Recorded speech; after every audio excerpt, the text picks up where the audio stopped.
Hello बच्चों, क्या हाल। आज हम लोग पढ़ेंगे कोवैलेंट हाइड्राइड के बारे में। देखेंगे ये हाइड्रोजन चैप्टर में होता है, तो बात करते हैं कोवैलेंट हाइड्राइड।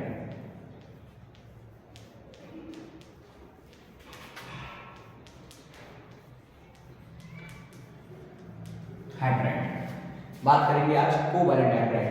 तो कोवैलेंट हाइड्राइड को फर्दर 3 पार्ट में डिवाइड किया गया है।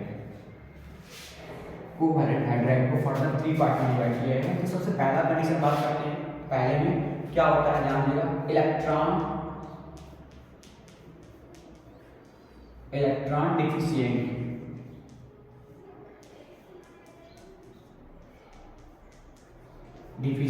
पहला है इलेक्ट्रॉन डिफिशिएंट। दूसरा कंडीशन देखते हैं, इलेक्ट्रॉन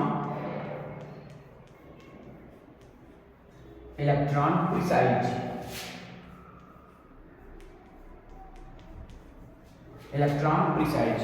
और तीसरा बात करते हैं इलेक्ट्रॉन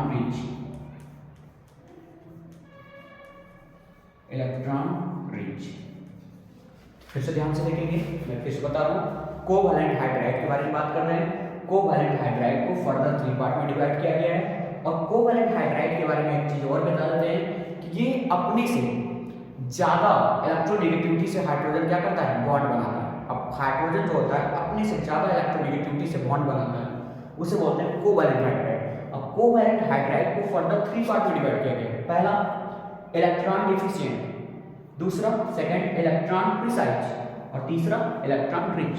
तो सबसे पहले बात करते हैं इलेक्ट्रॉन डिफिशिएंट। नाम से पता चलता है डिफिशिएंट, कमी है। तो सबसे पहला बात करते हैं ग्रुप 13। अब ग्रुप 13 में कौन आता है, ग्रुप 13 में ध्यान देंगे, ग्रुप 13 की बात करते हैं। इसमें आता कौन है, बोरान। एग्जांपल देख लेते हैं, electron deficient boron, BF3, AlH3। अब इसके बारे में अगर पॉइंट की बात करें तो अगर इसको एक्सप्लेन करते हैं, जैसे फॉर एग्जांपल ये हो गया इसका एग्जांपल। अब दूसरा कंडीशन, इसके पहले एक्सप्लेन कर देते हैं क्या होता है इसके बारे में। तो देखते हैं, देखिए यहां से देखेंगे, इसको एक्सप्लेन करते हैं ग्रुप 13 को। जैसे फॉर एग्जांपल इलेक्ट्रॉन डिफिशिएंट में मैंने बताया था ये है बोरान। अब इसके पास आउटर सेल में कितने इलेक्ट्रॉन है, 3। अब ये तीनों इलेक्ट्रॉन से बॉन्ड बना लिया, फ्लोरीन एंड फ्लोरीन। तो ध्यान देंगे कि बॉन्ड बनाने के बाद भी, फिर से ध्यान देंगे, बॉन्ड बनाने के बाद भी इलेक्ट्रॉन की कमी हो जाती है, उसे बोलते हैं इलेक्ट्रॉन डिफिशिएंट। 2, 4, 6 इसका ऑक्टेट कंप्लीट नहीं है। अब बात करें चाहे एल्युमिनियम हो, AlH3,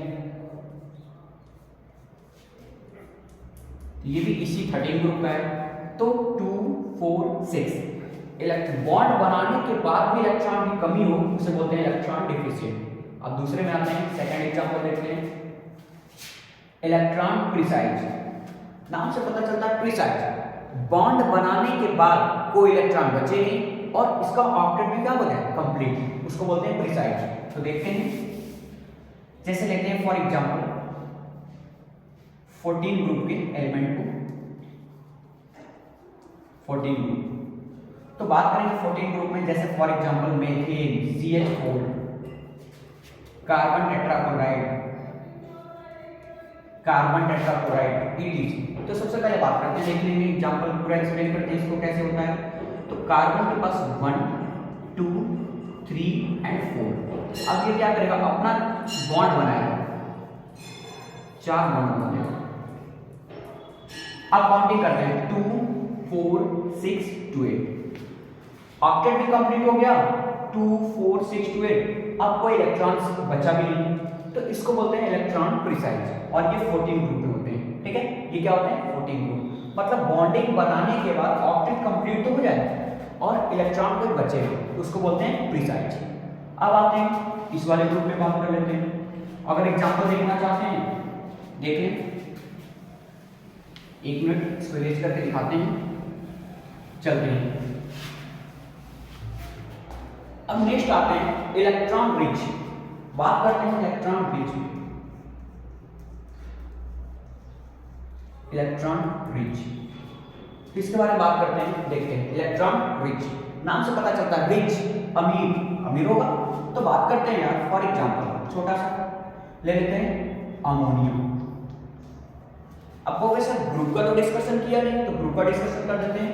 ये 15 ग्रुप, 16 ग्रुप एंड 17 ग्रुप की बात करते हैं इसमें। 17 ग्रुप। सबसे पहले बात करते हैं अमोनिया के। यहाँ पे होगा क्या, इसको एक्सप्लेन करते हैं। जैसे ये नाइट्रोजन है, 1 2 3 1 2। अब ये क्या करेगा, शेयर करके ये भी शेयर करेगा और ये भी शेयर करेगा। अब बॉन्ड तो बना लिया, 2 4 6 2 8, ऑक्टेट तो कंप्लीट हो गया।